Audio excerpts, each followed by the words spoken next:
10 raisons qui vous freinent à consulter un thérapeute ou un coach pour régler définitivement vos difficultés. Bonjour à tous et à toutes, Bertrand Barret, je suis très heureux de vous retrouver pour cette nouvelle vidéo de la rentrée. Ça faisait un petit moment que je n'avais plus fait de vidéo, et ben c'est reparti. Septembre 2023, on est parti pour de l'information, des vidéos, des audios. Bref, plein de sujets que j'avais envie d'évoquer avec vous et qui vous permettront, je l'espère, de débloquer certaines situations, de répondre à des questionnements et de vous faire passer au niveau supérieur. Alors, juste avant, je tenais à me présenter, je m'appelle Bertrand Barret, je suis coach, thérapeute de couple, sexothérapeute et le refondateur du groupe des entrepreneurs du bien-être du 77 en Seine-et-Marne. Et donc, avec moi, on parle de relations amoureuses et d'intime et d'équilibre entre vie pro et vie perso. Donc, je reçois bien aussi bien en individuel que des couples, donc sur Montévrain, dans mon cabinet et partout dans le monde de la francophonie à partir du moment où vous avez une ligne Internet et que vous parlez français surtout, parce que sinon ça va être plus compliqué pour moi. Et je voulais évoquer avec vous aujourd'hui un thème qui est celui de passer le cap. Passer le cap d'aller voir un thérapeute, passer le cap d'aller voir un coach et les raisons qui peuvent vous bloquer, qui peuvent vous empêcher de passer la porte du cabinet et commencer au moins à découvrir une première séance. Et donc, je vais évoquer 10 points. 10 points qui me semblent très importants d'écouter, que ce soit pour vous-même ou que ce soit pour des personnes qui, vous sentez bien qu'elles auraient besoin de voir quelqu'un, vous sentez bien qu'elles sont tout le temps en train de vous parler, que elles vous parlent de leurs difficultés, elles vous parlent de leurs soucis, elles vous parlent de leurs problématiques, mais elles n'arrivent pas à passer à l'action en se disant, mais non, mais ça y est, je vais changer, quoi.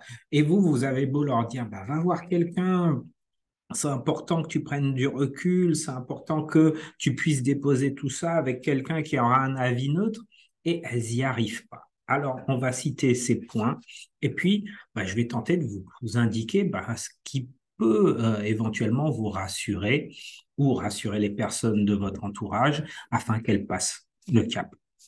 Juste avant, je vous invite à liker cette vidéo ou en tout cas la diffuser si vous êtes sur Facebook, liker, partager, en tout cas vous mettez un j'aime, vous mettez un like, quelle que soit la plateforme.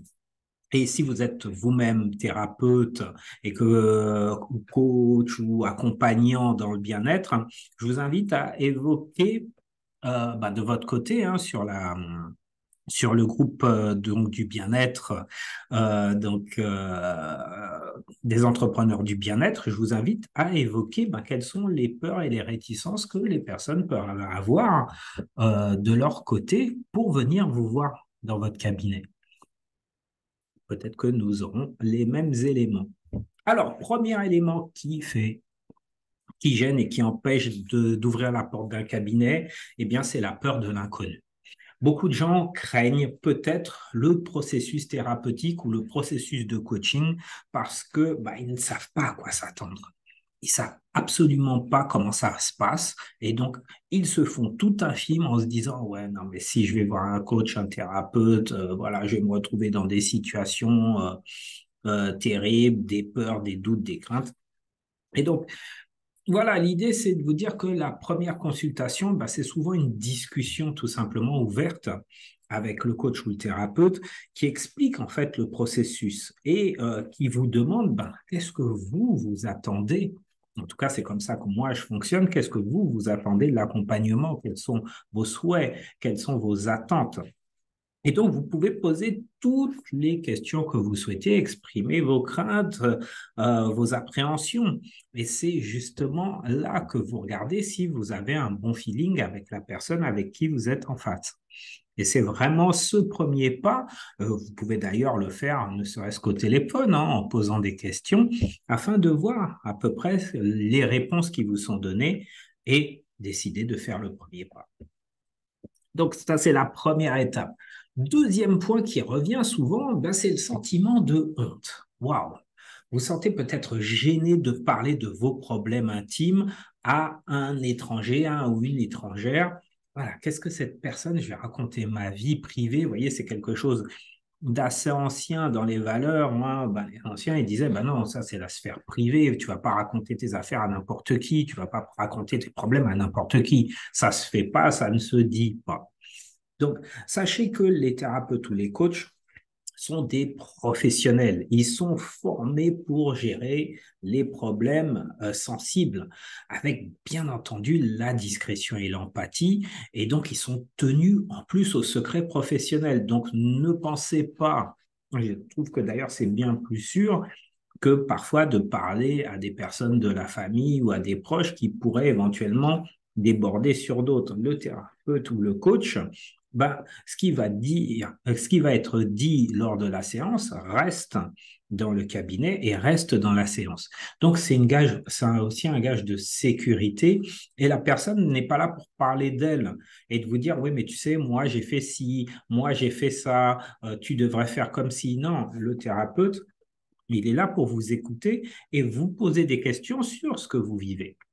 Donc, ça permet d'atténuer ce sentiment de honte, de gêne ou là je rebondis sur le premier thème, de peur d'être jugé. Troisième point qui peut arriver assez souvent également, c'est le scepticisme envers la thérapie. Je vais voir un gars ou une personne, voilà, ça va être quoi comme efficacité? Qu'est-ce que ça va m'apporter? Je vais parler pendant 1 heure, je vais payer tant, et puis finalement, il y a quoi comme garantie? Ça va fonctionner ou pas? Il y a de nombreuses études qui ont démontré que l'efficacité de la thérapie à résoudre les problèmes de relation et d'intimité est bien présente. Il est clair que vous allez sortir transformé en parlant, surtout avec le coaching, c'est que vous arrivez avec un point A et vous allez atteindre un point B. Bien sûr, c'est la manière dont vous allez y aller, si vous êtes en confiance, si vous vous sentez bien avec la personne qui est en face de vous, si vous avez envie d'avancer, vous allez faire des bons en avant. Que vous alliez en thérapie ou en coaching, comme je le dis souvent, vous faites un investissement pour gagner du temps, pour prendre de la hauteur, c'est de la stratégie. Que ce soit, vous savez, il y a plein de gens, les hommes politiques, les grandes personnes de ce monde qui ont des actions concrètes dans ce monde ont généralement un coach ou une personne qui les accompagne à passer des caps. Et donc, vous aussi, je vous invite vraiment à passer ce cap et sortir du blocage, sortir de pas avancer. Quoi qu'il arrive, vous, en tout cas moi, dans mes séances, c'est ce que je dis aux personnes qui viennent me voir, c'est, ouais, toutes les questions que vous allez vous poser, vous allez avoir un autre angle de vue lorsque vous allez sortir du cabinet. Donc, c'est vraiment important de sortir du scepticisme, de poser des questions et vous allez arriver avec une autre perception et surtout, vous allez gagner du temps, très certainement de l'argent également par rapport à tous vos blocages. Quatrième point, l'indépendance. Vous pensez peut-être que vous devriez être capable de résoudre vos problèmes par vous-même et que, après tout, pourquoi je vais faire appel à quelqu'un? D'une, j'ai pas envie d'avoir une béquille en permanence, j'ai pas envie d'être dépendant de la personne pour savoir ce que j'ai envie de faire, ce que je veux pas faire. Et peut-être que vous avez une appréhension et vous vous dites, par fierté, moi, j'ose le dire comme ça, peut-être par fierté, par orgueil, ou parce qu'on vous a éduqué comme ça, non, débrouille-toi seul, c'est la honte, c'est vraiment, voilà, tu as des problèmes de couple, normalement, tu n'as pas besoin de quelqu'un. Et le fait de vous dire, non, j'en suis arrivé à tel point que je suis obligé d'appeler quelqu'un, c'est comme un échec, c'est comme une défaite. J'ai envie de vous dire vraiment qu'il n'y a pas de honte à demander de l'aide, tout simplement.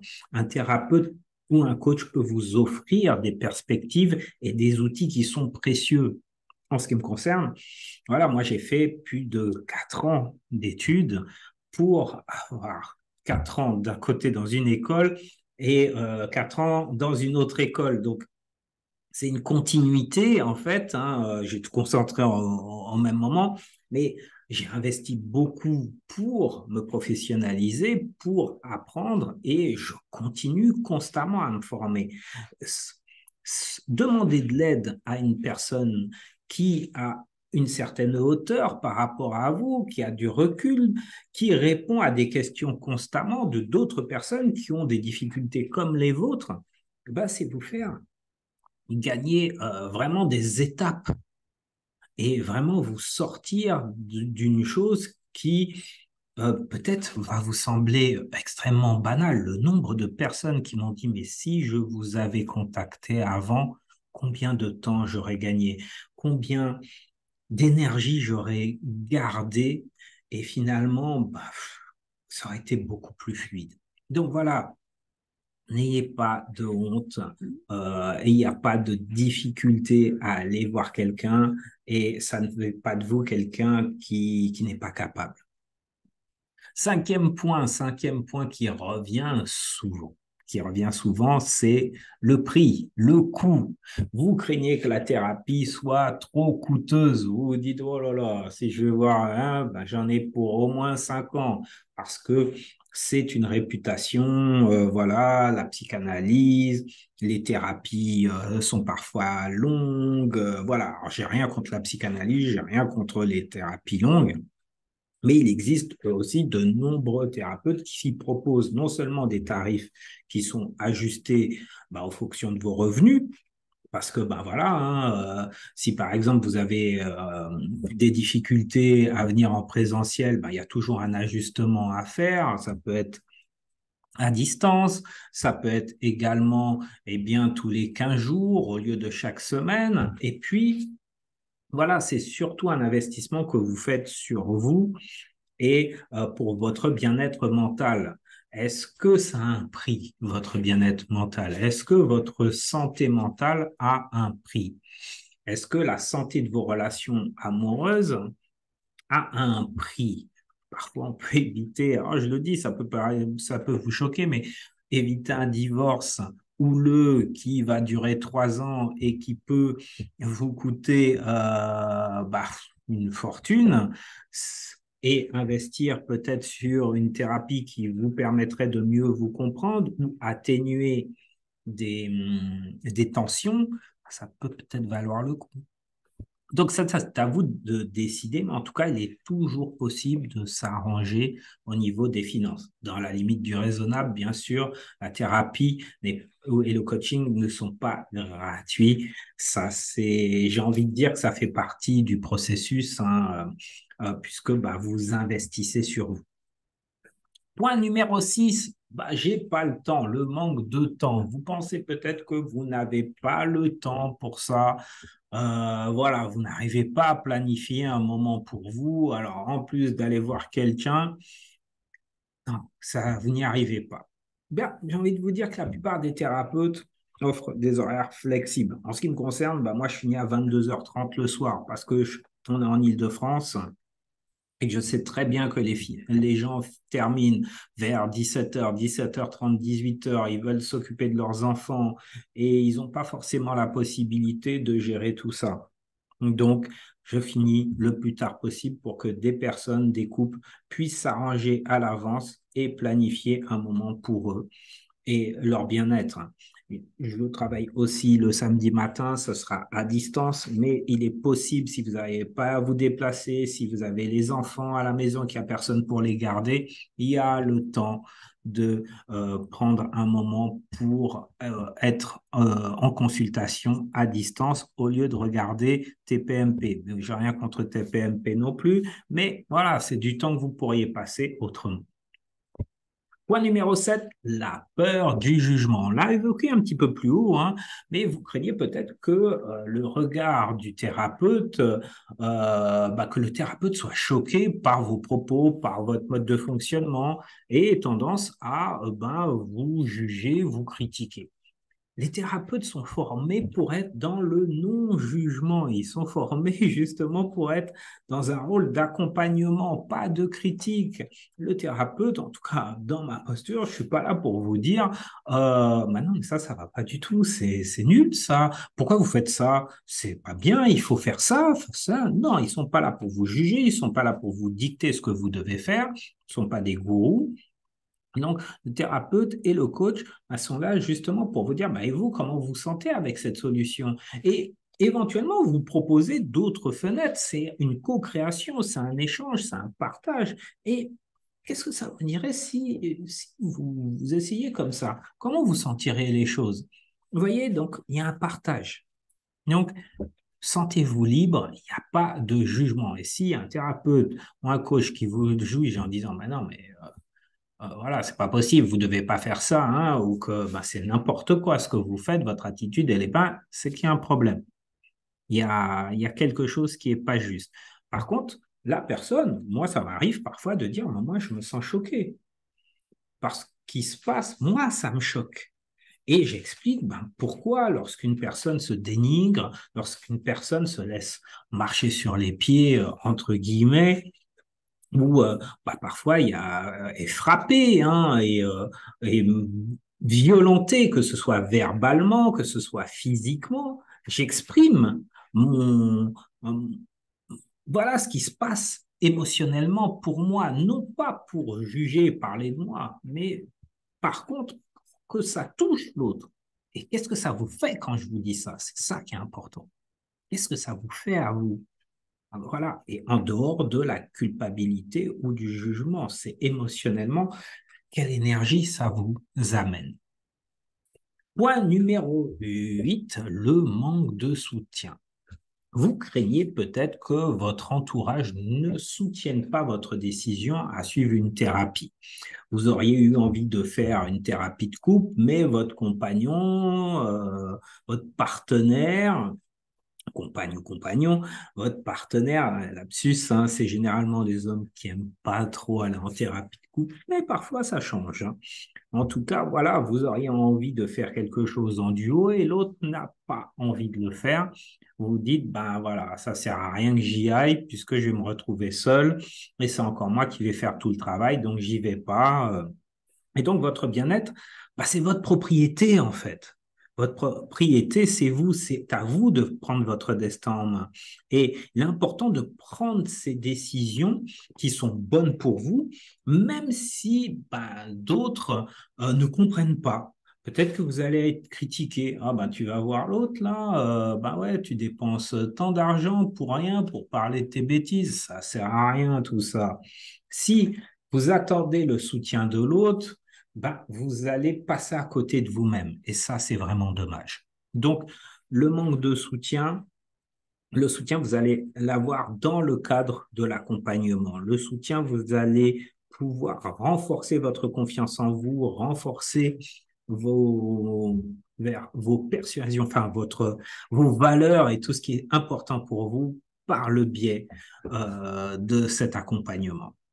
Point numéro 9, la crainte de la dépendance. Peut-être que vous craignez de devenir dépendant de votre coach ou de votre thérapeute. Peut-être que vous vous dites, voilà, mais je vais plus savoir quoi faire, quoi dire, il faut que j'appelle le coach. Et à chaque fois, il va me faire payer et ça va être terrible.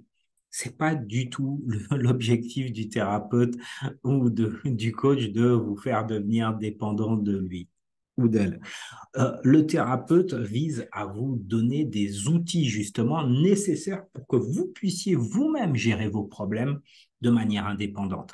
Et voilà, ça n'a plus rien à voir en fait. C'est qu'au fur et à mesure, vous vous auto-gérez. Peut-être que vous aurez une petite voix dans la tête qui vous dira, ouais, si j'étais avec le coach, qu'est-ce qu'il me dit?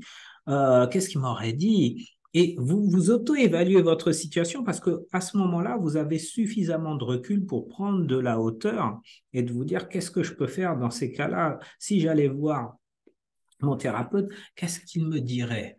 Voilà. Et donc, sans être dans le jugement, sans être dans la critique, mais bien dans une analyse claire que vous aurez eu l'habitude d'avoir avec votre thérapeute. Point numéro 10, la peur de la douleur. Et oui, c'est le dernier point qui me semblait le plus important à évoquer. Peut-être que vous craignez que la thérapie ou le coaching fasse ressortir des émotions douloureuses. Peut-être que vous avez peur de souffrir. Peut-être que ça va faire mal. Peut-être que il ou elle va appuyer là où ça pique et là où vous n'avez pas envie d'aller. Et donc, vous avez peut-être fait une expérience au préalable avec un thérapeute, un psy, où bah, il y avait des vieux dossiers qui remontaient, ce que j'appelle des cold cases.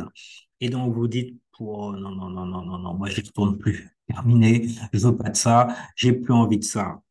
Mais la thérapie peut être inconfortable. Ça, c'est clair que bah, c'est là pour vous confronter, c'est là pour vous challenger, mais elle est aussi un espace qui va vous permettre de traiter ces émotions, d'accompagner l'émotion. Vous n'êtes pas seul avec vos émotions et donc apprendre à les gérer.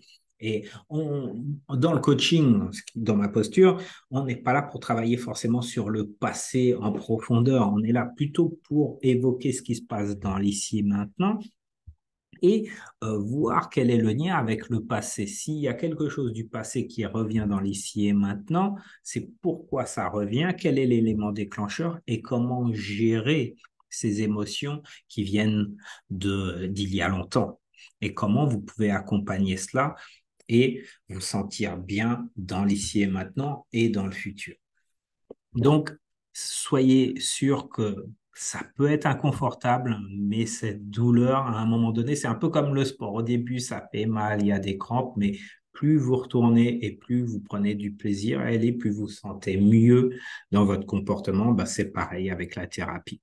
Donc, en conclusion, tout est fait normalement pour que vous vous sentiez bien et que au fur et à mesure vos réserves s'estompent parce que bah, c'est un moment pour vous. Donc il est important de ne pas se laisser vos craintes prendre le dessus et vous empêche d'obtenir de l'aide. Donc, n'hésitez pas à contacter un coach, un thérapeute ou une personne qui est dans le bien-être pour une première consultation. Vous voyez les termes ou bah, si vous êtes frileux ou frileuse, bah, n'hésitez pas à passer un coup de fil. La personne prendra un moment pour échanger avec vous et voir s'il y a un bon feeling. Je vous dis à très bientôt pour une nouvelle vidéo et à ciao. Likez, partagez et n'hésitez pas à faire un commentaire. Salut.